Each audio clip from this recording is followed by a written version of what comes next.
আল্লাহ নিজে বলেন ফামাইয়ামাল মিসকালা যাররাতিন খায়রান ইয়ারা, যাররা পরিমাণ যদি তুমি নেকের কাম করো কিয়ামতের দিন আল্লাহ তোমাকে দেখাবে, আর যাররা পরিমাণ যদি তুমি গুনার কাম করো সেটাও কিয়ামতের দিন আল্লাহ রাব্বুল আলামিন আমাকে আপনাকে দেখিয়ে দিবেন।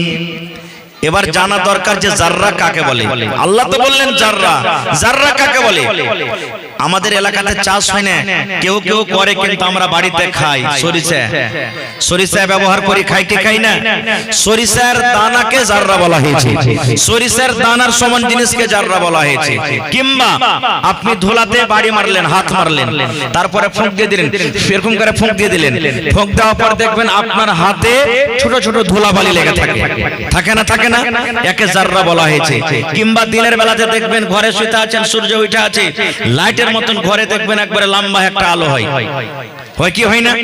এবার ওই আলোর ভিতরে দেখবেন যে ছোট ছোট ধুলাবালি উড়ে। এমনি টাইমে দেখতে পাবেন না, যখন যেখানে রোশনি দেখতে পাবেন, সূর্য যেখানে ছাটা লাগছে, ঘরের ভিতরে লম্বা হয়ে লাইটের মতন, ওই জায়গাতে আপনি ছোট ছোট ধুলাবালি দেখতে পাবেন। আল্লাহ তাআলা বলছেন ওকে জাররা বলা হয়েছে। রে দুনিয়ার মানুষ, ওই জাররা বরাবর যদি তুমি নেকির কাম করো, গুনার কাম করো, আল্লাহ রাব্বুল আলামিন কিয়ামতের দিন তোমাকে দেখাবে। আর জাররা পরিমাণ যদি তুমি গুনার কাম করো রে বান্দা, সেটাও কিয়ামতের দিন আল্লাহ রাব্বুল আলামিন দেখিয়ে দিবেন। এবার এখানে একটা আমি প্রশ্ন করি, আপনারা বলবেন হাজী মাওলানা এত ছোট ছোট নেকি আল্লাহ লিখবে কেমন করে? কেমন করে লিখবে? এত সরিষার দানা নেকি গুনাহ কেমন করে লিখবে? এটা বোঝার জন্য খুব সহজ, খুব আসান। দেখবেন বড় বড় ব্যাংকে, বড় বড় মার্কেটে, বড় বড় দোকানে সিসি ক্যামেরা লাগা থাকে না? থাকে না? আর ওখানে লেখা আছে আপ সিসিটিভি ক্যামেরে কি নিগরানি মে হ্যাঁ।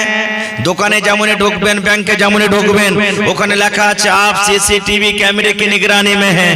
এবার বলেন, যদি একটা সুইয়ের দানা সুই যে আছে, সুইয়ের সমান যদি কোনো জিনিস উঠিয়ে পকেটে রাখেন, তো সিসি ক্যামেরাতে ধরা পড়বে না? পড়বে না? বলেন পড়বে। রে মুসলমান, সামান্য যদি মানুষের দিমাগে, মানুষের বুদ্ধিতে, যে দিমাগ, যে জ্ঞান, যে বুদ্ধি মানুষকে আল্লাহ দিয়েছেন, সেই বুদ্ধিতে যদি মানুষ ছোট থেকে ছোট জিনিসকে দেখতে পায়, এই যে মোবাইল লাগা আছে দেখেন, প্রত্যেক মানুষের মোবাইলে, পকেটে মোবাইল আছে। আপনি যখন ছবি তুলবেন, যেমন সঙ্গে সঙ্গে ছবি তুললেন, আপনার জামা কাপড়ে কি আছে, কোথায় কি আছে, সঙ্গে সঙ্গে সব দেখতে পাবেন। মানুষের জ্ঞানে, মানুষের বুদ্ধিতে যদি মানুষ সবকিছু দেখতে পায়, তবে আল্লাহ রাব্বুল আলামিন যে মানুষকে জ্ঞান বুদ্ধি দিয়েছেন এগুলা দেখার, সেই আল্লাহ তাবারক ওয়া তাআলা কিয়ামতের দিন ছোট আমল দেখাতে পারবেন না? পারবেন না? পারবেন না? মানুষ কতখানি ইলম পেয়েছি আমরা, ওরে সুবহানাল্লাহ।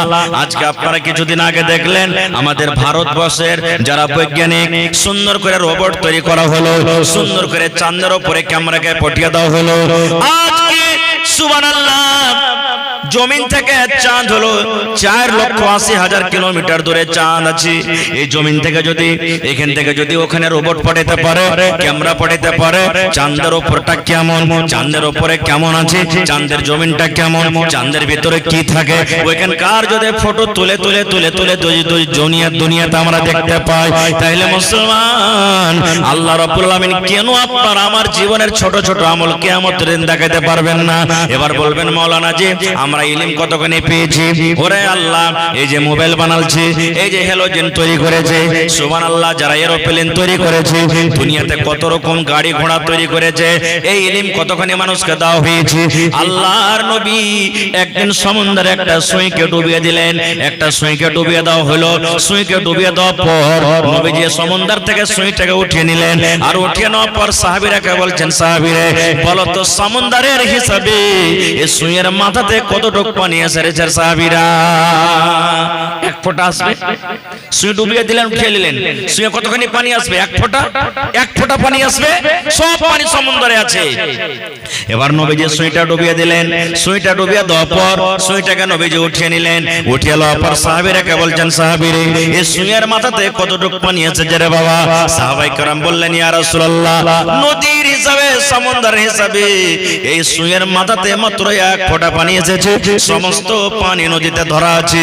আল্লাহ রাসূল বললেন, সাহাবী রে, এই মতো মানুষের এবং আল্লাহর ইলমে পার্থক্য। সমুদ্রে যত তুমি পানি দেখতে পাও, এতগুলা ইলম আল্লাহ রাব্বুল আলামিন নিজের কাছে রেখেছেন।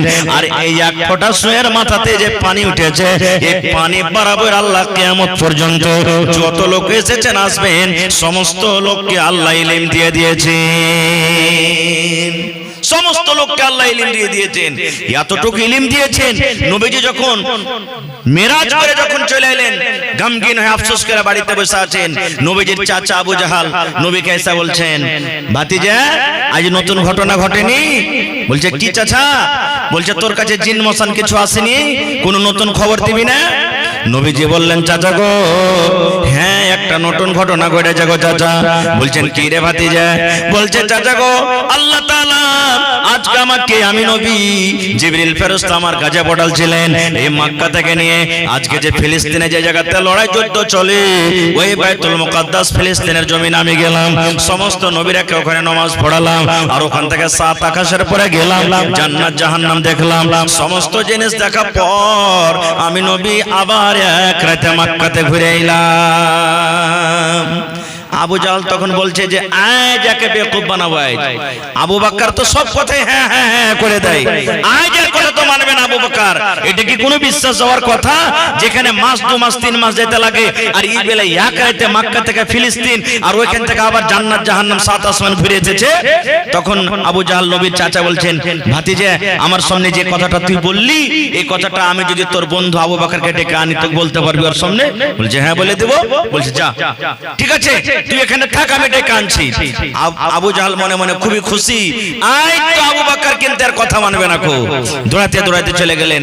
যাওয়ার পর তখন বলছেন, আবু বকর চলো তাড়াতাড়ি করে তোমার নবীর কাছে চলো। বলছে, কি হয়েছে? বলছে, আরে চলো তো। বলছে, আরে বলো কি কথা হয়েছে? বলছে, আরে তোমার নবী নাকি এক রাতে মক্কা থেকে বাইতুল মুকাদ্দাস আর ওইখান থেকে 7 আসমান জান্নাত জাহান্নাম সব দেখেছে নাকি? তখন আবু বকর কি বলছেন, নবীর কাছে চলো, ওখানে যাওয়ার পরে আমি বলবো যে কথাটা সত্য কি মিথ্যে। এবার আইলেন, আসার পর এবারে আবু জাহাল নবীকে বলছেন, এ ভাতিজা মুহাম্মদ, আমার সামনে যে কথাটা বলেছিলি, এই তোর বন্ধু আবু বকরের সামনে কথাটা বল। এবার নবীজি বললেন, আবু বকরে, হ্যাঁ সত্য কথাটা আবু বকর, আল্লাহ রাব্বুল আলামিনের আদেশে আমি নবী এই মক্কা নগর থেকে ফিলিস্তিন গেলাম, ওখান থেকে আমি 7 আকাশের উপরে জান্নাত জাহান্নাম দেখে একই রাত্রে আমি ঘুরে এলাম, যেমন কথাটা বলা। এবার আবু বকর বলছেন, আবু জাহাল রে, তোর মুখ থেকে শুনে আমার বিশ্বাস হয়নি রে আবু জাহাল। তোর মুখে যখন আমি শুনেছি আমি বিশ্বাস করিনি, কিন্তু আমার নবী যখন নিজের মুখে বলে দিলেন, আমি মেনে নিলাম মেনে নিলাম মেনে নিলাম। আমার নবী এক রাত্রে সব কিছু দেখে এসেছেন, যেমন কথাটা বলা। নবীজি একটু মুচকি মেরে হাসলেন, হেসে যাওয়ার পর বলেন, আবু বকর আজ থেকে তোমার নাম শুধু আবু বকর নয়, যখন তোমাকে আজ থেকে লোকেরা ডাকবে, তোমার সাথে এই কথা বলে ডাকবে, তোমার নাম আমি নবী আজকে রাখলাম আবু বকর সিদ্দিক। নারে তাকবীর, সুবহানাল্লাহ। যখন এখানে না পারলে তখন আবু জাহল ফের কি বলছে জানেন, এই মুহাম্মদ তুই ফিলিস্তিন দেখে এসেছিস, বাইতুল মুকাদ্দাস হতে? হ্যাঁ। বলছে, একটা কাজ করতো, কয়টা গেট আছে, কয়টা জানালা আছে, ওর রং কি আছে আমাকে বলতো। দেখেন কেমন ফালতু সওয়াল এগুলো, মনে দুঃখ করবেন না। একটা কথা বলছি, যতটি লোক এখানে বসে আছেন, কেউ ভাইয়ের রিশতাতে আছেন, কেউ শ্বশুর রিশতাতে আছেন, মেলা রিশতাতে এখানে আছেন। যদি আমি একটা প্রশ্ন করে দিই আজকে, যে বাড়িতে যে নিজের নিজের স্ত্রীকে রেখে এসেছেন, আজ কয়টা লোক কইতে পারবেন যে কোন রঙের চুড়ি পিন্ধা আছে, যার সাথে সারা জীবন আপনি কাটছেন? কেউ বলতে পারবেন কি? 1-2টা লোক বলতে পারবেন খুবই তো। কোন ধরনের আজকে ব্লাউজ গায়ে দিয়ে আছে, কোন রঙের শাড়ি পিন্ধা আছে, বলতে পারবেন কি? পারবেন না। কে দেখবেন এগুলা? কাপড় পিন্ধা আছে। কেমন ফালতু সওয়াল, যে তুই দেখেছিস বাইতুল মুকাদ্দাস, তোর রং ঢংটা বাতা জানলা খিড়কি কেমন আছে? ওরে সুবহানাল্লাহ। এবারে নবীজি কিন্তু পেরেশান হয়ে গেলেন, আল্লাহ রে, আজকে মনে হয় আবু জাহালের সামনে আমি অপমান হয়ে যাব। নবীজি জিবরিল ফেরেশতাকে ডাকতে বললেন, ও জিবরিল রে, আমার নবীকে প্রশ্ন করে দেওয়া হয়েছে, যেমন প্রশ্ন করে দেওয়া হয়েছে আমার নবীর কাছে উত্তর নাই, তাড়াতাড়ি করে তুই যা রে জিবরিল যা, আমার আমার নবীর সামনে তুই ওই বাইতুল মুকাদ্দাসের ছবিটাকে আমার নবীর সামনে করে দে। আমার নবীকে প্রশ্ন করবি আর আবু জাহালকে আবু জাহাল আমার নবীকে প্রশ্ন করবে আর আমার নবী দেখে দেখে তার উত্তর দেবেন। ঠিক জিবরিল আমিন নবীর কাছে এলেন আর ওই বাইতুল মুকাদ্দাসের ছবিটাকে নবীর সামনে করে দাও হলো। আবু জাহাল প্রশ্ন করে নবী আমার দেখে দেখে দেখে দেখে সমস্ত উত্তর দেন। কেন বললাম ঘটনাটা? আগেকার মানুষ এই কথাটা মানত না। হ্যাঁ, এটা কি কোনো কথা নাকি যে ফটো মসজিদের করে দেওয়া হবে তার সামনে আর নবীজি দেখে দেখে বলবেন? অত দূর কেনে যাবেন? আল্লাহ কত মানুষকে জ্ঞান বুদ্ধি দিয়েছেন দেখেন। আপনার বেটা পাটনাতে থাকে, আপনার বেটা দিল্লিতে আছে, আপনার ছেলে কলকাতাতে আছে, আপনার বেটি শ্বশুর বাড়িতে আছে। সুবহানাল্লাহ, আল্লাহ রাব্বুল আলামিন মানুষকে জ্ঞান বুদ্ধি এমন দিয়েছেন বিনা তারে বিনা সবকিছুতে ওরে সুবহানাল্লাহ ফোন লাগিয়ে দিলে, ভিডিও কলে ফোন লাগিয়ে দিলে, যেমন ভিডিও কলে ফোন লাগা 1 মিনিটের মধ্যে আপনার বাড়িতে ফোন ঢুকলো, আপনার মোবাইলে ফোন ঢুকলো। আপনাকে 5 ঘন্টা 7 ঘন্টা লাগবে পাটনা যেতে, কিন্তু 1 মিনিটে আপনার কাছে ফোন ঢুকে গেল। আপনার বেটির চেহারা কেমন, আপনার মায়ের চেহারা কেমন, আপনার বিবির চেহারাটা কেমন, কি হালাতে আপনার ছেলেটা আছে, কি খানা খেয়েছে, কোন ড্রেস পরে আছে, সব কিছু দুনিয়াতে আল্লাহ রাব্বুল আলামিন মানুষকে জ্ঞান বুদ্ধি দিয়ে দিয়েছেন। মানুষ দেখে দেখে সব জানতে পারে, দেখতে পায়। তবে বন্ধুরে, আল্লাহ রাব্বুল আলামিন মানুষকে এক ফোঁটা মতো ইলম দান করেছেন, সামান্য একটু ইলম দান করেছেন। একটু ইলমের কারণে মানুষ যদি এতখানি তারাক্কি করতে পারে, তাহলে কিয়ামতের দিন আল্লাহ রাব্বুল আলামিন মানুষের যারা পরিমাণ আমলকে আল্লাহ দেখাতে পারবেন না। পারবেন না? পারবেন। আজকে আমরা ছোট আমলকে ছোট মনে করি না, ছোট নেকিকে ছোট মনে করি, ছোট গুনাহকে ছোট মনে করি। জীবনের ছোট আমলকে ছোট মনে করতে হবে না, নেকি হোক কিংবা গুনাহ হোক, ওকে বড়ই মনে করতে হবে সব সময়তে। জীবনে নামাজ পড়েন না, রোজা রাখেন না, হজ করেন না, নেকির কোন এমন একটা কাজ করিলেন, 1 টাকা ফকিরকে দান করে দিলেন, জীবনে এই কথাটা আপনি দিলে আনবেন না, এই 1 টাকা তার কি হবে রে? না, নামাজ রোজা সবকিছু করছেন, জীবনে কোনো এমন একটা ঘটনা আপনার ঘটে গেল, এমন একটা গুনাহ করে নিলেন, ওই গুনাহটাকে আপনাকে ছোট মনে করতে হবে না। কি জানি আল্লাহ কখন আপনার উপরে কোন গুনাহতে নারাজ হয়ে যাবে। যেমন এক দুটা উদাহরণ, আল্লাহর নবীর জামানাতে একটা মহিলা নামাজ পড়ে, একটা মহিলা রোজা রাখে, তেলাওয়াত করে, জিকির আজকার করে, সব কিছু করে, সুবহানাল্লাহ। কিন্তু একটা বিলাইয়ের উপরে তার রাগ হয়ে গেল। বিলাইটা হয়তো তরকারি খেয়েছিল কিংবা দুধ খেয়েছিল, বিলাইয়ের উপরে রাগ হয়ে গেল। আল্লাহর নবী বলেছেন, রাগ করে ওই মহিলাটা একটা বিলাইকে জিঞ্জির দিয়ে দড়ি দিয়ে খুঁটের সোজা বেঁধে দিয়েছে, আর ওকে পানি দিল না, খানা দিল না। বিলাই রে, তুই সুখে সুখে তোকে মারবো রে বিলাই, তুই মরে যা, তুই ধরপড় করে মরে যা, তোকে ছেড়ে দেব না, দানা দিব না, পানি দিব না। যেমন বর্তমান যুগে মাছ যদি খেয়ে লাই, ডিম যদি খেয়ে লাই, ভাত খেয়ে লাই, তরকারি খেয়ে লাই, মা খালারা রেগে যায়, হাতে যা থাকলে চালিয়ে দেয়, লাঠি খুঁট বেড়া হাইসা যা থাকে চালিয়ে দেয়। ঠিক নবী বলেছেন, ওই মহিলাটা নামাজ রোজা সবকিছু করে, কিন্তু একটা বাড়িতে বিলাই, ওই বিলাইটা কোনো আকাম করেছিল, বিলাইটা কোনো দোষ করেছিল, ওই বিলাইটাকে একটা জিঞ্জির দিয়ে একটা দড়ি দিয়ে তাকে সুন্দর করে খুঁটিতে বেঁধে রেখেছে, তাকে খানা দিব না, পানি দিব না, শুকিয়ে শুকিয়ে শুকিয়ে তড়পে বিলাই মরে গেল। ওরে সুবহানাল্লাহ, আল্লাহ রাসূল বলেছেন, উম্মত রে, একটা বিলাইকে মেরে দেওয়ার কারণে আল্লাহ রাব্বুল আলামিন তাকে জাহান্নামে ঘোষণা করে দিলেন। জাহান্নামে চলে গেল নামাজ রোজা করা সত্ত্বেও। সামান্য ছোট্ট গুনাহ মনে করেছে একটা বিলাই, বিলাই মারলে ফের কি হয়ে যাবে? বিলাই মারার কারণে ওকে জাহান্নামে ঘোষণা করে দিলেন, জাহান্নামের ভিতরে চলে গেল। এইজন্য কবি বলছেন, কিতনি ছোটি হোনে কি উসে হলকি না জান, কিতনি ছোটি হোনে কি উসে হলকি না জান, রব के बख्शिश के लिए कोई बहाना चाहिए। জীবনের ছোট আমলকে ছোট মনে করতে হবে না, কে জানে আল্লাহ কোন আমলে কখন কাকে বখশিশ দিবে। আর একটা হাদিস শুনেন, আল্লাহ রাসূল বলেছেন, ইমরাতুন ফাহিশা, একটা বেশ্যা নারী জিনা ব্যভিচার করত, জিনা ব্যভিচার করত, যাকে আমাদের ভাষাতে রান্ডি বলি, রান্ডিগিরি করত। আজকে যেমন গরমের টাইম, গরমের সময় আজকে আমাদের কলেজা শুকিয়ে যায়, আহারে টুটিটা শুকিয়ে যায়। ঠিক নবী বলেছেন, একজন মহিলা জিনা ব্যভিচার করে বেড়ায়। এবার মহিলাটা রাস্তা দিয়ে হেঁটে চলে যায়, রাস্তা দিয়ে হাঁটছে, হাঁটতে হাঁটতে হাঁটতে হাঁটতে সুবহানাল্লাহ রাস্তাতে একটা ইন্দ্রা দেখতে পেয়েছে, একটা কুয়া দেখতে পেয়েছে। ওই কুয়ার চারিদিকে, কুয়ার পাঞ্জরে পাঞ্জরে একটা কুকুর কিন্তু হেঁটে বেড়ায়। কুকুরকে এত তিরসা লেগেছে, কুকুরটাকে এত পিপাসা লেগেছে, পিপাসার কারণে কুকুর পানি পায় না, যার কারণে কুকুর মাটি চাটছে, মাটি চাটছে, মাটি চেটে চেটে নিজের পিপাসাটাকে ঠান্ডা করছে। একটা কুকুর, কুকুর একটা জানোয়ার, এত তাকে পিপাসা লেগেছে, ইন্দ্রার পাঞ্জরে পাঞ্জরে ঘুরছে, মাটি চাটছে, জিহ্বা বের করে দিয়েছে, বড় বড় শ্বাস উঠে গেছে। এবার মহিলাটা বলছেন, আল্লাহ জীবনে কত জেনা ব্যভিচার করেছি, কত গুনাহ করেছি, আল্লাহ আল্লাহ আজকে আমি কুকুরকে পানি পান করাবো, আর পানি পান করিয়ে নিজের গুনাহকে মাফ করব। আল্লাহ রাসূল বলেছেন, কি করলো? দেখছে তো ইন্দ্রাতে পানি তুলতে গেলে ডোলও নাই, রস্সিও নাই। আপনাকে মসজিদে বলছেন ইন্দ্রাটা এখন আছে কি বন্ধ করে দিয়েছেন? বন্ধ হয়ে গেছে।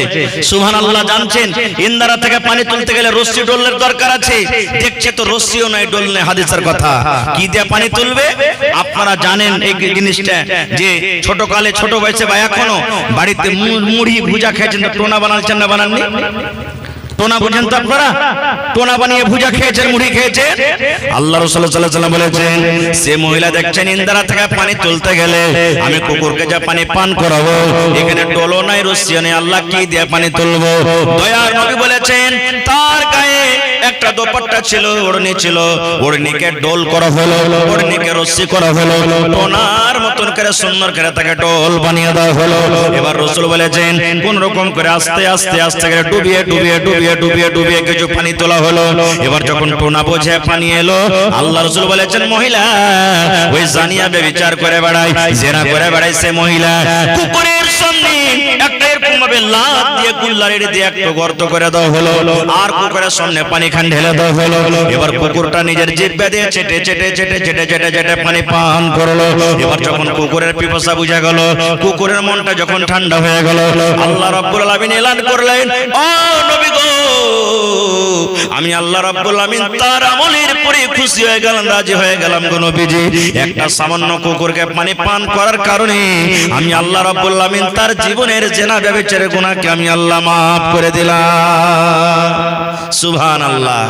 এবার এখানে একটা পয়েন্টের কথা বলি, কুকুর পাক জানোয়ার না নাপাক? নাপাক। আর বিলাই? বিলাই যদি সালনে মুখ দিয়ে দেয়, ওর ঝুট্টা খাওয়া যায় যাচ্ছে, আপনি খাইতে পারেন। আপনার বাড়িতে একদিকে বিলাই খাইছে এখন থালিতে, এক থালিতে আপনিও খাইছেন, খাইতে পারেন, কোনো গুনাহ নাই, কোনো হরজ নাই। কিন্তু নবী বলেছেন, উম্মত রে, কুকুর একটা এত বড় নাপাক জানোয়ার, যদি তোমার তরকারিতে মুখ দিয়ে দেয়, তুমি ওই তরকারিকে ফেলে দাও। তোমার যদি রুটিতে মুখ দিয়ে দেয়, রুটি তুমি ফেলে দাও। তোমার ভাতে মুখ দিয়ে দেয়, ভাত ফেলে দাও। যদি তোমার টোলে, বদনাতে, গামলাতে, হাঁড়িতে কুকুর মুখ দিয়ে দেয়, ইয়া তো নাপাক জানোয়ার, ওই বারতানটাকে নবী বলেছেন তোমাকে ছাই দিয়ে মানতে হবে, মাটি দিয়ে মানতে হবে, আর 6 বার এমনি এমনি ধুতে হবে, মানে টোটালে তোমাকে 7 বার ধুতে হবে। ইয়া তো বড় নাপাক জানোয়ার, ইয়া তো বড় নাপাক জানোয়ার। সুবহানাল্লাহ। এরকম নাপাক জানোয়ারকে যদি পানি পান করায়, আল্লাহ জীবনের গুনাহ মাফ করতে পারেন। তবে আল্লাহর ঘর নির্মাণ করতে বসেছেন, আল্লাহর ঘর বানাইতে বসেছেন, আল্লাহর ঘর বানাইতে গেলে আল্লাহ তাআলা কে গুনাহ মাফ করবেন না? করবেন না? করবেন না? জোরে বলেন, করবেন না? করবেন না? সুবহানাল্লাহ। তাহলে জীবনের ছোট আমল মাত্র একটা কুকুরকে পানি পান করা। আপনার বাড়িতে গরু আছে, নিয়ত করেন, আল্লাহ আমি সানি পানি দিলাম, আল্লাহ তুমি নেকি দিও, নেকি পাবেন আপনি। বাড়িতে মুরগি মুরগা আছে, দুটা ভাত গালা ছিটিয়ে দিলেন, আপনার ইরাদা আছে ভাত খাইলাম, আল্লাহ তুমি নেকি দিও, নেকি পেলেন আপনি। আপনার বাড়িতে 5টা 6টা ছেলে মেয়ে আছে, আপনি মাদ্রাসা করে খান, স্কুল করে খান, আপনি মজদুরি করে খান, দোকান চালিয়ে খান, ইরাদা আপনি যদি রাখেন, আল্লাহ আমি কত কষ্ট করে আর খেলে রোজির ব্যবস্থা করছি, কাপড়ের ব্যবস্থা করছি, আল্লাহ তুমি নেকি দিও, ওয়াতিও আপনি নেকি পাবেন, ওয়াতিও নেকি পাবেন আপনি। এই জন্য নিজের জীবনের ছোট আমলকে ছোট মনে করতে হবে না। ভাই আর একটু আগে চলেন, আল্লাহ রাসূল সাল্লাল্লাহু আলাইহি ওয়াসাল্লাম বলেছেন, এ আমার উম্মতের দল তোমরা শুনে নাও, আল্লাহর নবী একদিন বসে আছেন, নবীর পাঞ্জরে নবীর স্ত্রী মা আয়েশা রাদিয়াল্লাহু তাআলা আনহা বসে আছেন। স্বামী স্ত্রীতে গল্প, যেমন দুনিয়াতে আমরা গল্প করি, স্বামী স্ত্রীর গল্প চলছে, নবীজি এক সাইডে বসে আছেন, আল্লাহ নবীর স্ত্রী মা আয়েশা রাদিয়াল্লাহু তাআলা আনহা একদিকে বসে আছেন, গল্প চলছেন। ইতিমধ্যে নবীজির আর একটা স্ত্রী সাফিয়া রাদিয়াল্লাহু তাআলা আনহা নবীর কাছে আসছেন। ওটা তো নবীর স্ত্রী, কোন কথাতে কোন কাজে নবীর কাছে আসছেন। মায়েরা খালারাকে খাস করে বলবো, আপনারাও শুনেন, কথাতে কথাতে মায়েরা খালারা বলে দেয়, যদি কোনো মানুষ কালো হয়, ঝগড়া যদি লেগে যেত বলবে কালনি, কালচি, ঢালা বড়ি, মুনি কোচানি, টেরি যদি হয়তো টেরি, ঘেরি, ঘাটা ঘেরি, কত রকম কথা বলে দেয়। না, এই কথাগুলো বলতে হবে না। আল্লাহর নবী বসে আছেন, মা আয়েশা রাদিয়াল্লাহু তাআলা আনহা বসে আছেন, নবীজির আর একটা স্ত্রী নবীর পাঞ্জরে আসছেন। এবার নবীজি কে দেখে মা আয়েশাকে বলছেন, হুজুর, ইশারা করছেন মা আয়েশা, নবীজি হুজুর, মানে দেখেন আপনার স্ত্রী সাফিয়া দেখতে নাটি বাটি আপনার কাছে আসছে, নাটিকে দেখেন আপনার কাছে আসছে, শুধু এই কথাটা বললেন, নাটি কথাটা বলে দিলেন। এ আমার মায়েরা খালারা শুনেন, এ আমার ভাইয়েরা শুনেন, নাটি এবং বাটে কথাটা শোনার পর নবীজি কত রাগলেন, কত রাগলেন। রাগার কারণে নবীজির চোখ দুটো লাল হয়ে গেল, যেমন বেদনার দানা লাল হয়, নবীজির চোখ দুটো লাল হয়ে গেল। এবার লাল হয়ে যাওয়ার পর নবীজি আয়েশাকে বলছেন, আয়েশা রে, যারা নাটা ওরাও আল্লাহর তৈরি, আয়েশা, যারা পাটা ওরাও আল্লাহর তৈরি, যারা ধলো ওরাও আল্লাহর তৈরি, যারা কালো ওরাও আল্লাহর তৈরি, যারা পাতলা ওরাও আল্লাহর তৈরি, যারা মোটা ওরাও আল্লাহর তৈরি। আয়েশা রে, একটা লোকের নাটা এবং বাটা বলেছো, এই কথাটা এমন খারাপ, এই কথাটা এমন নোংরা, এই কথাটা এমন গান্দা, এই কথাটাকে ধরে যদি একটা সমুদ্রে ছেড়ে দেওয়া হয়, একটা পুকুরে যদি ছেড়ে দেওয়া হয়, এই পুকুরে সমস্ত পানি নোংরা হয়ে যাবে, দুর্গন্ধ হয়ে যাবে, দুর্গন্ধের কারণে সেই পুকুরের পানিটা পান করা হবে না। এই নোংরা কথা, এই নাটা কথাটা এত নোংরা, এই পাটা কথাটা এমন খারাপ, এই কথাটাকে ধরে যদি একটা সমুদ্রে ফেলে দেওয়া হয়, একটা নদীতে যদি ছেড়ে দেওয়া হয়, সমস্ত নদীর পানি ওরে আল্লাহ নোংরা হয়ে যাবে, দুর্গন্ধ হয়ে যাবে। নবীজি বললেন, আয়েশা রে, গোটা সমুদ্রের পানি দুর্গন্ধ হয়ে যাবে, পানিটা পান করা যাবে না। এবার আপনি বলেন, সমস্ত পানি যদি নোংরা হয়ে যায় মাত্র একটা শব্দ নাটা এবং বাটা কথা বলাতে, তাহলে রাত দিন যে আমরা একটা গুনার কাম করি, যে গুনাহটাকে আমরা গুনাহ মনে করি না, কি গুনাহ জানেন? হবে ও শালা হজ করে এসছে, লোকের টাকা মেরে মেরে হজ করে এসছে, ওর কি হজ কবুল হবে? ঘোড়া টিম হজ কবুল হবে। ও তো নামাজ পড়ছে, দাড়ি টাড়ি ঠিকই ঠিয়েছে, কিন্তু শালা ওর ব্যবহার দিল খুব খারাপ, এগুলা মানুষের নামাজ কবুল হবে না। চার দোকানে বসে গেছি, অমুক মৌলবিটা ঠিকই তো আছে, কিন্তু শালা মৌলবিটা এরকম ওরকম, অমুক পড়োশিটা যে আমার আছে না, শালা একবারই খুব খারাপ, একবারই ঘিনঘিনা মানুষ। এই যে রাত দিন এক অপরের যে আমরা গীবত করছি, বলেন এই গুনাহটা কত বড় পাপ, কত বড় পাপ। সামান্য একটা নাটা পাটা কথাটাই যদি সমুদ্রের পানি যদি দুর্গন্ধ হয়ে যায়, রাত দিন যে আমরা গীবত করি, তাহলে ভাইরে কত বড় পাপ করছি। আর গীবত করা, চুগলখড়ি করা কত বড় পাপ জানে? আল্লাহ রাসূল একদিন রাস্তা দিয়ে হেঁটে চলে যান, নবীজি একটা গাধা কিংবা ঘোড়ার উপরে সওয়ার আছেন, সাথে সাথে সাহাবায়ে কেরামের দল আছে। এবার হাঁটতে আছেন, হঠাৎ করে এমন ভাবে ঘোড়া দিড়কে গেল, গাধা বেদকে গেল, নবীজি কেমন হয় ঘোড়া এখন ফেলে দেবে, নবীজি পড়ে যাবেন। হঠাৎ করে ঘোড়া দিড়কে গেল, নবীজি নামলেন, কেন আমার ঘোড়া ধিড়কিল? এরকম তো কোনোদিন হয়নি। নবীজি নামা পর দেখছেন ওখানে কয়েকটা কবর আছে। নবীজি সাহাবীরাকে বলেন, রে আমার সাহাবীর দল, তোমরা কি জানো এই আমার ঘোড়াটাকে না ধিড়কিল, তোমরা কি জানো? বলছে সাহাবীরা বলছেন না। আল্লাহ রাসূল সাল্লাল্লাহু আলাইহি ওয়াসাল্লাম বললেন, সাহাবীরে, এই কবরের ভিতরে আযাব হয়, আর কবরের আযাব মানুষ এবং জিন ছাড়া দুনিয়ার সমস্ত জীব জন্তু জানতে পারে। কবরে যা আযাব হয় শুধু মানুষ এবং জিন জানতে পারে না, বাকি সমস্ত জীব জন্তু জানতে পারে। সাহাবীরা বললেন, ইয়া রাসূলুল্লাহ, কেন মানুষ জানতে পারে না? আল্লাহ রাসূল বললেন, সাহাবীরে, আমি যদি আল্লাহর কাছে দোয়া করি আল্লাহ কিভাবে কবরটা দেয়া যাব হয় তুমি আর আগে শুনিয়ে দাও, আমার দোয়া আল্লাহ হয়তো কবুল করে তোমাকে শুনিয়ে দিবে। কিন্তু সাহাবীরে আমার ডর হয়, আমার ভয় হয় যে তোমরা আযাবটা শোনার পর ডরে ভয়ের কারণে তোমরা কবরে মানুষকে দফন করবে না, এই জন্য আমি তোমাকে শোনাবো না। এবার সাহাবীরা বলছেন হুজুর কোন পাপের কারণে গুনার কারণে তাকে কবরের ভিতর আযাব একটু বলেন তো। আল্লাহ রাসূল সাল্লাল্লাহু আলাইহি ওয়াসাল্লাম বললেন সাহাবীরে এই পাপ দুটো হলো বড়, গুনাহ দুটো হলো বড়, পাপ দুটো হলো বড়, কিন্তু গুনাহ থেকে বাঁচাটা সহজ, গুনাহ থেকে বাঁচাটা আসান। ইচ্ছা করতে গেলে গুনাহ থেকে বাঁচতে পারতো, কিন্তু না বাঁচার কারণে এই যে দুনিয়া এত যেটা পাপ করেছে, গুনাহ করেছে, এই পাপের কারণে দুজনকে কবরের ভিতরে আযাব হয়। এক নম্বর পাপ হলো কি এই লোকটাকে যে কবরের ভিতরে আযাব হয়, এই লোকটা পেশাব করতো কিন্তু পেশাবের ছিটা থেকে সে বাঁচত না, পেশাব করতো পেশাবের ছিটা থেকে বাঁচত না। এই জন্য পেশাব করবেন তো নরম মাটি দেখে পেশাব করবেন, কড়া মাটিতে পেশাব করতে গেলে পেশাব আপনার গতরে পায়ে হাতে ছিটা আসতে পারে, ওই পেশাবের ছিটা থেকে বাঁচত না। এবারকার যুবককে বলবো, কত ভাই আছেন পেশাব করতে বসছেন পানি নেন না, পেশাবের ছিটা থেকে বাঁচা দূরের কথা, পেশাব করতে বসে পানি নেন না, তাহলে আপনার আঞ্জাম কি হতে পারে? আল্লাহ রাসূল বলেছেন তুমি পেশাব করতে বসো, যদি তুমি পানি না পাও তো ঢাল ইস্তেমাল করো, ঢাল ইস্তেমাল করো, ইট ইস্তেমাল করো, ওইটাই তোমার পানির ব্যবস্থা হয়ে গেল। এবার যদি আমরা পানি থাকা সত্ত্বেও কিছু করি না, তাহলে আমাদের অবস্থা কি হতে পারে?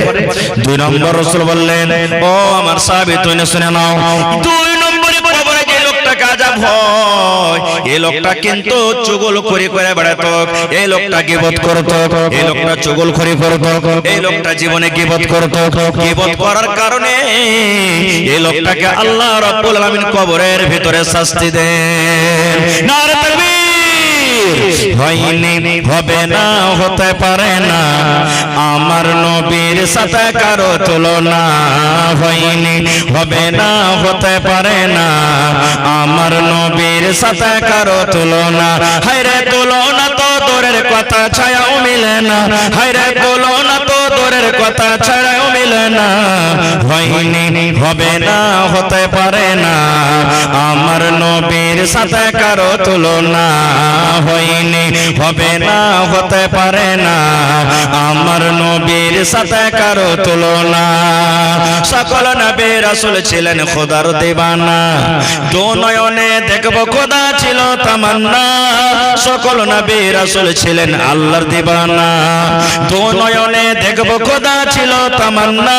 আরে মোর নবীকে ডেকে নিলেন, আরে মোর নবীকে ডেকে নিলেন, দেখবে রব্বানা, হয়নি, হবে না, হতে পারে না আমার নবীর সাথে কারো তুলনা, হয়নি, হবে না, হতে পারে না আমার নবীর সাথে কারো তুলনা। হায়রে তুলনা তো দূরের কথা, ছায়াও মিলে না, হয়নি, হবে না, হতে পারে না আমার নবীর সাথে কারো তুলনা। ইউসুফকে দেখে যারা আঙ্গুল কেটেছে, তারা কে আমার নবীর রূপ দেখেছে, ইউসুফকে দেখে যারা আঙ্গুল কেটেছে, তারা কে আমার নবীর রূপ দেখেছে। আরে দেখতো যদি কেটে দিত, আরে দেখতো যদি কেটে দিত কলিজাখানা, হয়নি, হবে না, হতে পারে না আমার নবীর সাথে কারো তুলনা, হয়নি, হবে না, হতে পারে না আমার নবীর সাথে কারো তুলনা। যার শানে আল্লাহ তাআলা করলেন ঘোষণা, খলকে আযম আমার শাহে মদিনা, যার শানে আল্লাহ তাআলা করলেন ঘোষণা, খলকে আযম আমার শাহে মদিনা। মুসলমানে নবী ছাড়া কিছুই মানে না, মুমিনে কোরআন ছাড়া কিছুই বুঝে না, হয়নি, হবে না, হতে পারে না আমার নবীর সাথে কারো তুলনা, হয়নি, হবে না, হতে পারে না আমার নবীর সাথে কারো তুলনা। নারে তাকবীর! আর একটা গাছের কথা বলি, একটাই গাছ মাত্র, আব্দুল মালিক মুজাহিদ একটা কিতাব আছে সুনহেরি কিরনি, কিতাবের ভিতরে একটা ঘটনা নকল করছেন যে একটা ধনী লোকের একটা খাজুরের বাগান ছিল আর একটা ইয়াতিম বাচ্চার খাজুরের বাগান ছিল, একটাই মাত্র গাছ। সুবহানাল্লাহ। এবার ইয়াতিম ছেলেটা মনে মনে ভাবার চিন্তা করলো, আল্লাহ আমারও খাজুরের বাগান আছে আর এই ধনী লোকটারও খাজুরের বাগান আছে, তো হয়তো বাতাস যখন চলবে ওর খাজুর কিছু আমার ভিতরে আসবে, আমার খাজুর ওর ভিতরে চলে যাবে, তো হয়তো আল্লাহ কম বেশি হয়ে যাবে, কিয়ামতের দিন আমি ধরা পড়ে যাব। না, আমি একটা আইল দিয়ে দেবো, একটা বাউন্ডারি করে দেবো, একটা আমি আইল দিয়ে দেবো, বাউন্ডারি করে দেবো। এবার বাউন্ডারি করতে শুরু করলো, আইল দিতে শুরু করলো। বাউন্ডারি করতে করতে এবার দেখছে আইলের সামনে ধনী লোকের একটাই মাত্র খাজুরের বাগান কিন্তু পড়ে গেল, একটা খাজুরের গাছ কিন্তু পড়ে গেল। ইয়াতিম ছেলেটা ধনী লোকটাকে যা বলছে, ভাই রে, আমার বাউন্ডারির সামনে চাহার দেওয়ারের সামনে একটা তোমার গাছ পড়ে গেছে, এই গাছগুলা তুমি আমাকে দিয়ে দিবে, খুব ভালো হতো ভাই, টাকা দিয়ে দাও, কিনে দিয়ে দাও, যা কিছু করে তুমি দিবে ভাই, তুমি আমাকে দিয়ে দাও, আল্লাহ তোমার ভালোই করবে। ধনী লোকটা বলছেন, না আমি গাছ দান করতে পারবো না, গাছ আমি দিতে পারবো না। এবার নবীর দরবারে সেই সাহাবী চলে গেলেন, ইয়াতিম বাচ্চা চলে গেলেন নবীজির পঞ্জরে। আপনারা যেমন জালসাতে আজকে বসে আছেন, সাহাবায়ে কেরাম নবীর মজলিসে বসে আছেন। এবার সেই ইয়াতিম বাচ্চাটা যা বলছেন, নবীজি ওই ধনী লোকটাকে আপনি একটু বুঝান, আমার আইলের সামনে একটা ওর গাছ পড়ে গেছে, যদি গাছটা আমাকে দিয়ে দিত তো খুব ভালো হতো। নবীজি বললেন, ডাকো তাকে। তাকে ডাকা হলো। এবার নবীজি বলছেন, বাবারে এই গাছটা তুমি ইয়াতিম বাচ্চাটাকে দিয়ে দাও। বলছেন, না নবীজি আমি দিব না। নবীজি বলছেন, কিনে দিয়ে দাও। বলছেন, না আমি দিব না। খুব এবার নবীজি কি অফার দিচ্ছেন জানেন? রে আল্লাহর বান্দা, যদি তুমি তোমার খাজুরের একটা গাছ, মাত্র সামান্য একটা খাজুরের গাছ, যদি ইয়াতিম বাচ্চাটাকে তুমি দিয়ে দাও, এই গরিব বাচ্চাটাকে তুমি দিয়ে দাও, আমি নবী গ্যারান্টার হয়ে গেলাম আল্লাহ রাব্বুল আলামিন জান্নাতের ভিতরে একটা খাজুরের গাছের বিনিময়ে বদলাতে আল্লাহ তোমাকে জান্নাতের ভিতরে একটা গাছ দান করবে। নবী এলান করলেন, আল্লাহর বান্দা, ইয়াতিম বাচ্চাটা তুমি গাছটা দিয়ে দাও, তার বিনিময়ে আল্লাহ কোথায় গাছ দান করবে? জোরে বলেন, জান্নাতের ভিতরে গাছ দান করবে। এবার ধনী লোকটা বলছেন, না আমি তাও দিতে পারবো না। ওরে আল্লাহ! সাহাবায়ে কেরাম যারা বসেছিলেন, সাহাবীদের মধ্যে একজন সাহাবী যার নাম হলো আবু তাহতা রাদিয়াল্লাহু তাআলা আনহু, ওর রুহা কিন্তু খাড়া হয়ে গেল। কেমন এটা মোটা হইছে মানুষ জি আর কপাল পোড়া জি, সামান্য একটা খাজুরের গাছ ছেলেটাকে যদি দিয়ে দেয়, আল্লাহ তাআলা ওর বদলাতে জান্নাতে একটা গাছ দান করবেন। এত বড় অফার পাওয়া সত্ত্বেও ও বলছে যে না দেব না। এবার আবু তাহতা সাহাবী দাঁড় হয়ে গেলেন। দাঁড় হয়ে যাওয়ার পর নবীকে বললেন, আল্লাহ রাসূল গো, আমি আবু তাহতা বলি। বলছে, নবী গো, এই ইয়াতিম ছেলেটাকে যদি ওই লোকটার কাছ থেকে আমি গাছ কিনে দিতে পারি, নবী গো, যত টাকা লাগবে, যে কিমত আমাকে আদা করতে হবে, যত সোনা লাগুক, যত চাঁদি লাগুক, যত জমিন লাগুক, যত কিছু লাগুক না নবী যায়, নবী গো, আমি যদি ওই ইয়াতিম বাচ্চাটাকে তার কাছ থেকে গাছটা আমি খরিদ করে দেওয়াইতে পারি, তাইলে আমার জন্য আল্লাহ রাব্বুল আলামিন জান্নাতে এখানে গাছ দিবেন কে দিবেন না বলেন? নবীজি, যদি আমি ধনী লোকটার কাছ থেকে যদি গাছটা কিনে করে ইয়াতিম বাচ্চাটাকে দেওয়াইতে পারি, আল্লাহ আমাকে জান্নাতে গাছ দিবে না? বলছে, হ্যাঁ তুমি পাইবে। যেমনই কথাটা বলা, বলছে, নবীজি আমি বাড়ি থেকে আসছি। এ আমার মায়েরা খালারা ভালো করে শুনেন। এবার সেই সাহাবী আবু দারদা রাদিয়াল্লাহু তাআলা আনহু দৌড়াতে দৌড়াতে বাড়িতে চলে গেলেন। বাড়িতে যাওয়ার পর এবারে বিবিকে ডাকতে বলছেন, ও আমার ভালোবাসা বিবি, আমার কেওলা খান কই রে বিবি? কিসের কেওলা? ওই আবু দারদা সাহাবীর একটা খাজুরের বাগান ছিল, কত বড় গাছ, কত বড় বাগান ছিল, কত খাজুর ছিল। আব্দুল মালিক মুজাহিদ বলেন, সেই একটা খাজুরের বাগান যাতে 700 খাজুরের গাছ ছিল, 700 খাজুরের গাছ বাগানে। এবার বলছেন বিবিকে, বিবিরে কেওলা খানটা দাও। কেওলা খানটা নিয়ে নিলেন। বিবি বলছেন, স্বামী গো, কেওলা কি করবেন? বলতে দরকার আছে। এবার কেওলা খানটা নিয়ে দৌড়াতে দৌড়াতে দৌড়াতে আল্লাহর নবীর মজলিসে চলে গেলেন। মজলিসে যাওয়ার পর এবার বলছে, আল্লাহর বান্দা রে, তুমি তোমার একটা খাজুরের গাছ ইয়াতিম বাচ্চাটাকে দিয়ে দাও, একটা মাত্র খাজুরের গাছ তুমি ইয়াতিম বাচ্চাটাকে দিয়ে দাও। আমি আবু দাহদা একটা খাজুরের গাছের বদলাতে আমি তোমাকে 700 খাজুরের গাছের কেওল আমি দান করলাম। দিয়ে দাও একটা গাছ, তার বদলাতে আমি তোমাকে 700 খাজুরের গাছ আমি দান করছি। তখন লোকটা বলছে মজাক করছো নাকি তুমি? বলছে না মজাক করি না। বলছে তাইলে তুমি একটা গাছের বদলাতে আমাকে 700 খাজুরের গাছের বাগান তুমি দিবে মানে? এবার বলছেন আবু দাহদা রাদিয়াল্লাহু তাআলা বলছেন না রে খেপা না, মজাক করি না রে ভাই, তোকে মজাক করি না, আমি সত্য কথা বলছি। ইয়াতিম বাচ্চাটাকে তুমি একটা গাছ দিয়ে দাও, একটা গাছের বদলাতে আমি আবু দাহদা তোমাকে আমি 700 খাজুরের গাছের আমি কেওলা দান করলাম। কেওলা দাও হয়ে গেল, ইয়াতিম বাচ্চাটাকে গাছটা দাও হয়ে গেল। এবার আবু দাহদা সাহাবী বাড়িতে দৌড়াতে দৌড়াতে চলে গেলেন। এবার বাড়ির দুয়ারে দাঁড় হয়ে বলছেন ও আবু দাহদা, ও আবু দাহদা বলছেন বিবি রে, এ উম্মে দাহদা তুমি তাড়াতাড়ি করে ছেলে মেয়েকে বাড়ি থেকে নিয়ে বের হয়ে যাও। এ আমার বিবি শুনে নাও, বাড়িতে যা দরকারের সামান আছে তুমি নিয়ে নাও আর বাড়ি থেকে তুমি বের হয়ে যাও। ভালোবাসা বিবি বলছেন স্বামী গো কেন এরকম কথা বলছেন? এবার আবু দাহদা বলছেন বিবি রে, এই গাছ এই বাগান আমি বিক্রি করে দিয়েছি, বাগানের ভিতরে একটা সুন্দর কুয়া আছে ওটাও বিক্রি করে দিয়েছি, এই ঘর বাড়ি আমি বিক্রি করে দিয়েছি। এবার বিবি বলছেন স্বামী গো কত দামে বিক্রি করেছেন? এবার আবু দাহদা বলছেন বিবি রে কত দামে কত টাকাতে নয় রে বিবি, এই আমার বাড়িটা, এই আমার পুকুরটা, এই আমার খাজুরের বাগানটা মাত্র জান্নাতে একটা গাছের বিনিময়ে আমি বিক্রি করে দিয়েছি। যেমন কথাটা বলো সুবহানাল্লাহ। আবু দাহদা বলছেন আমার স্ত্রী আমাকে প্রশ্ন করে দিলেন স্বামী গো একটা গাছের বদলাতে এত বড় বাগান যে আপনি দান করে দিলেন, একটা গাছের বদলাতে এত বড় বাড়ি যে আপনি দান করে দিলেন, তাহলে জান্নাতের গাছটা কত বড় হবে একটু নবীকে বলেননি? জান্নাতে আল্লাহ যে গাছটা দিবেন ওই জান্নাতের গাছটা কত বড় হবে নবীকে বলেননি? এবার আবু দাহদা বলছেন বিবি রে জান্নাতের গাছটা এত বড় হবে রে বিবি, তাহলে শুনে নাও আল্লাহ রাসূল বলেছেন মিয়াতু আমিন 100 বছর পর্যন্ত যদি কোনো একটা মানুষ হাঁটটা যুবক সুন্দর একটা মজবুত ঘোড়ার উপরে চড়ে জান্নাতের একটা গাছের তলাতে যদি হাঁটতে থাকে কতদিন? একদিন, 2 দিন, 3 দিন করে 1 বছর গেল, 2 বছর গেল, 100 বছর পর্যন্ত যদি গাছের একটা তলাতে হাঁটতে থাকে 100 বছর কেটে যাবে কিন্তু একটা গাছের তলা সে পাস করতে পারবে না। এত বড় গাছের বিনিময়ে আমি আবু দাহদা সমস্ত খাজুরের গাছকে আমি দান করে দিয়েছি। ভাইরা দেখেন সামান্য একটা গাছ।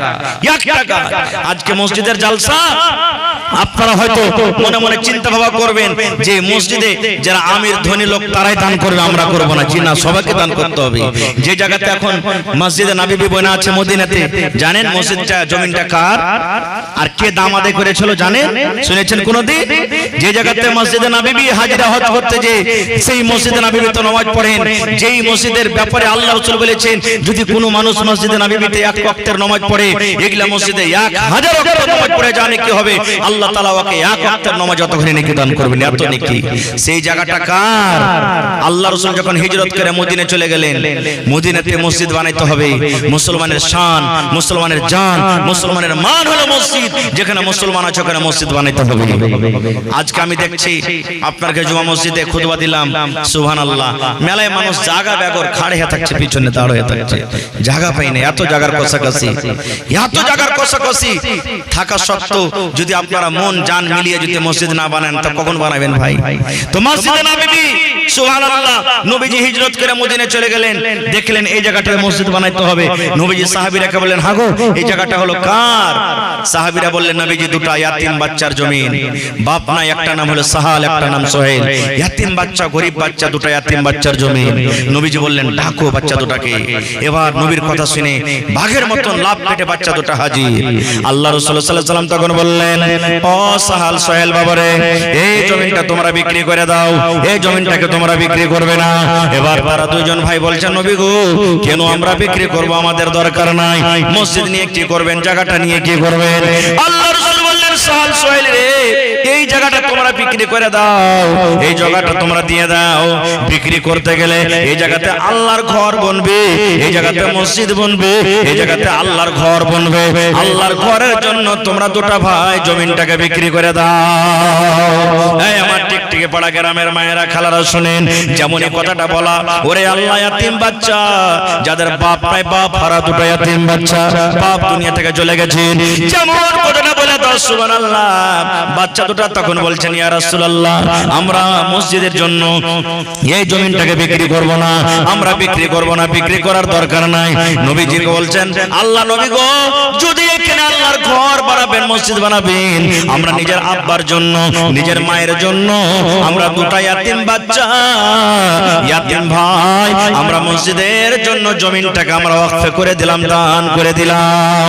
আল্লাহ রাসূল বললেন, সাল সোহেল রে, তোমরা বিক্রি করে দাও রে বাবা, তোমাদের দান লওয়া হবে না, তোমাদের দান লওয়া হবে না, তোমরা জমিনটাকে বিক্রি করে দাও।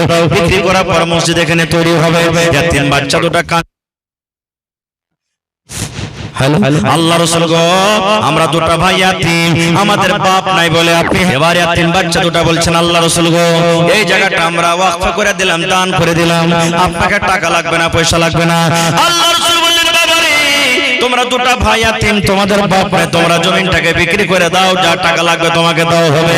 এবার ইয়াতিম বাচ্চা দুটা কাঞ্চার বলছেন, ইয়া রাসূলুল্লাহ, আমাদের বাপ নাই বলে আপনি আমাদের দানটাকে হাকারত করেছেন, বাপ নাই বলে আমাদের জমিনটাকে আপনি নেবেন না, ছোট বাচ্চা বলে আপনি হাকারত করেছেন।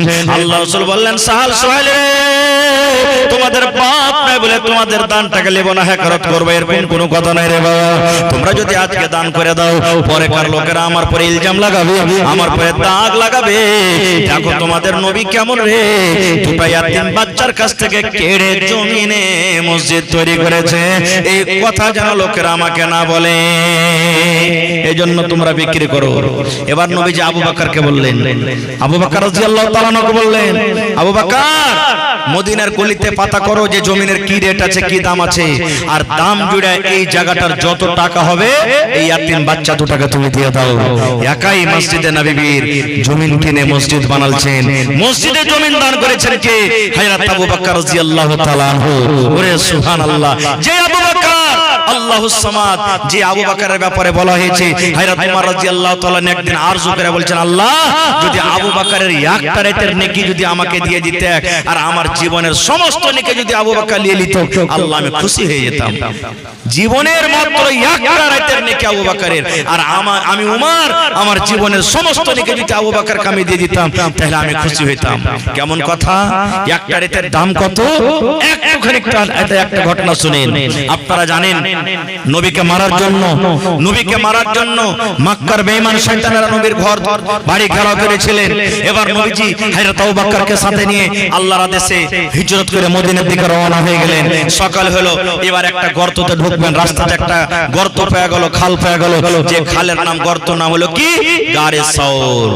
গারে সওর, ওই গর্ততে লুকিয়ে যাবেন যেন কোনো মানুষ দেখতে না পায়। নবীজি ঢুকবেন, হযরত আবু বকর হাত খান ধরে বলছেন, আল্লাহ রাসূল আপনি পরে ঢুকেন, আমি আবু বকর আমি আগে যাই, আমার কিছু হতে গেলে আমার হবে, আপনি যেন ভালোভাবে থাকেন, আমি ঢুকছি। আবু বকর ঢুকে গেলেন, ঢুকে যাওয়ার পর খালটাকে সুন্দর করে সাফ করলেন, আর খালের ভিতরে ছোট ছোট আরো ছোট মোটো খাল আছে, কাপড় ছেড়ে ছেড়ে ছেড়ে ছেড়ে বন্ধ করে দিলেন। কিন্তু ওরে সুবহানাল্লাহ, একটা খালকে বন্ধ করার জন্য কিন্তু আর কিছু পেলেন না, একটাই মাত্র খাল উদাম হয়ে থেকে গেল। এবারে নবীজি আবু বকর নবীজিকে ডাকতে বলছেন, ইয়া রাসূলুল্লাহ ভিতরে এসেন। এবার নবীজি সারা রাত জেগে আছেন, ঘুম আসেননি নবীকে। এবার নবীজি ঘুমাবেন, হযরত আবু বকর রাদিয়াল্লাহু তাআলা আনহু এবার ওই যে খালটাতে কোনো কাপড় জোটেনি, এরকম ভাবে বন্ধ করার জন্য কোনো সাপ পোকা যেন না ওঠে, নবীকে কষ্ট দেয়, পা দিয়ে ঢেকে দিলেন। আর নবীজি নিজের মাথাটাকে হযরত আবু বকর রাদিয়াল্লাহু তাআলা আনহু রানের উপরে বালিশের মতন করে মাথায় দিয়ে দিলেন। কিন্তু খালের ভিতরে একটা ছিল সাপ। ওরে সুবহানাল্লাহ, সাপটা বের হওয়ার জন্য ওই খাল দিয়ে উঠবো বলে যায়, ওই খালের মুখ বন্ধ, ওই খাল উঠবো বলে যায়, ওই খালের মুখ বন্ধ, ওই খাল উঠবো বলে যায়, ওই খালের মুখ বন্ধ। যেদিকে যায় সমস্ত খালের কিন্তু ঝাপা হয়েছে, মুখ বন্ধ হয়েছে। এরকম করতে করতে যেই খালটাতে হযরত আবু বকর রাদিয়াল্লাহু তাআলা আনহু পা দিয়েছেন, ওই খালের কাছে যখন এসেছি এখানে পা দেওয়া আছে, সাপ রাগ করে এমন জোর করে একটা কামড় দিয়ে দিলেন হযরত আবু বকর রাদিয়াল্লাহু তাআলা আনহুর পায়ে। সাথে সাথে হযরত আবু বকর রাদিয়াল্লাহু তাআলা আনহু বেশে কাতর হয়ে গেলেন। আস্তে আস্তে আস্তে আস্তে বেড গোটা গায়ে গোটা গোতরে এবার চড়ে গেল। এবার হযরত আবু বকর কাঁদতে লাগলেন, কষ্ট আর সহ্য হয় না। এবার নবীজি আমার ঘুমাচ্ছেন, এবার নবীজিকে কষ্ট যেন না হয়, কাঁদতে কাঁদতে এমন ভাবে বেশে কাতর হয়ে গেলেন। ওরে সুবহানাল্লাহ, হযরত আবু বকর রাদিয়াল্লাহু তাআলা আনহু চোখের একটা পানি হযরত নবী সাল্লাল্লাহু আলাইহি ওয়াসাল্লামের চেহারায় মোবারকে কিন্তু পড়ে গেল। মুখের পরে যেমন একটা পানি পড়ে যাওয়া, নবীজি চট করে জেগে গেলেন। জেগে যাওয়ার পর হযরত আবু বকরকে বলছেন, আবু বকর, বাড়ি ঘর ছেলে মেয়ে বলে মনে হয়েছে নাকি যে তুমি কাঁদছো? হযরত আবু বকর বললেন, ইয়া রাসূলুল্লাহ, বাড়ি ঘর ছেলে মেয়ে বলে কিছু মনে হয়নি গো নবীজি, আমার কোনো মনে হয়নি, তবে কেন কাঁদো? এবার হযরত আবু বকর বললেন, আল্লাহ রাসূল গো, এই যে দেখেন একটা সাপ গো নবীজি, এই সাপটাতে এমন করে আমাকে পায়ে কামড় দিয়েছে। কামড়ের কারণে নবীজি একটা মুখ থেকে থুতু করলেন, আর থুতু নিয়ে ওই কামড় দেওয়া জায়গাখানে যেমনই লাগিয়ে দিলেন, সাথে সাথে বিষ ভালো হয়ে গেল। রাদিয়াল্লাহু তাআলা আনহুর আমলখানা দেখে হযরত উমর রাদিয়াল্লাহু তাআলা আনহু আরজু করেছিলেন যে আল্লাহ, আমার জীবনের সমস্ত আমল যদি আবু বকরকে দিয়ে দেওয়া হয়, আর আবু বকর রাদিয়াল্লাহু তাআলা আনহুর একটা রাতের আমল যদি আপনি আমাকে দিয়ে দেওয়া হয়, কত না ভালো হয়। ভাইরে, ওয়াজ নসিহত সারা জীবন শুনছেন, শুনতে থাকবেন, শুনতে হবে। তাহলে এদিকে শেষের দিকে দেখি আজকে সাহাল সোহেল কে হবে, দেখি কোন আল্লাহর বান্দা আছে।